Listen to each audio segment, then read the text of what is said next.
சென்னை அருகே அடுக்குமாடி குடியிருப்பில் சிறுமிகளுக்கு பாலியல் தொல்லை அளித்ததாக காவலாளி போக்சோ சட்டத்தின் கீழ் கைது செய்யப்பட்டிருக்கிறார். முழு விவரங்களோடு இணைகிறார் நமது செய்தியாளர் சுரேந்தர். வணக்கம் சுரேந்தர், இது தொடர்பான முழு விவரங்கள். வணக்கம்.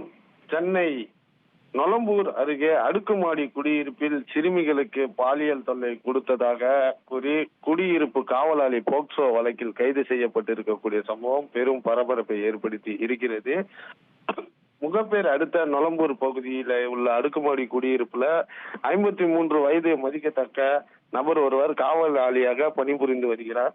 இந்த நிலையில் நேற்று முகப்பேர் பிரதான சாலையில் உள்ள அடுக்குமாடி குடியிருப்புல நேற்று காலை ஒரு 7 மணி அளவுல பூங்காவில் விளையாடி கொண்டிருந்த 7 வயது அதே போன்று 9 வயது மதிக்கத்தக்க சிறுமிகளுக்கு அந்த பகுதியில பணியாற்றி வந்த முதியவர் காவலாளி தவறாக நடக்க முயன்றிருக்கிறார். இதனை கண்டு அந்த பிள்ளைகள் அலறி அடித்து பெற்றோர்களிடம் தெரிவிக்கவே அவர்கள் பெற்றோர் அங்கிருந்த சிசிடிவி காட்சிகளை கைப்பற்றி இது குறித்து திருமங்கலம் அனைத்து காவல் நிலையத்துல புகார் அளித்தனர். புகாரின் பேரில் போலீசார் வழக்கு பதிவு செய்து விசாரணை நடத்தி வந்ததுல குற்றம் நிரூபிக்கப்பட்ட நிலையில தற்போது அந்த காவலாளியை போக்சோ சட்டத்தின் கீழ் வழக்கு பதிவு செய்து நொளம்பூர் அதே போன்று திருமங்கலம் காவலர்கள் கைது செய்திருக்கின்றனர்.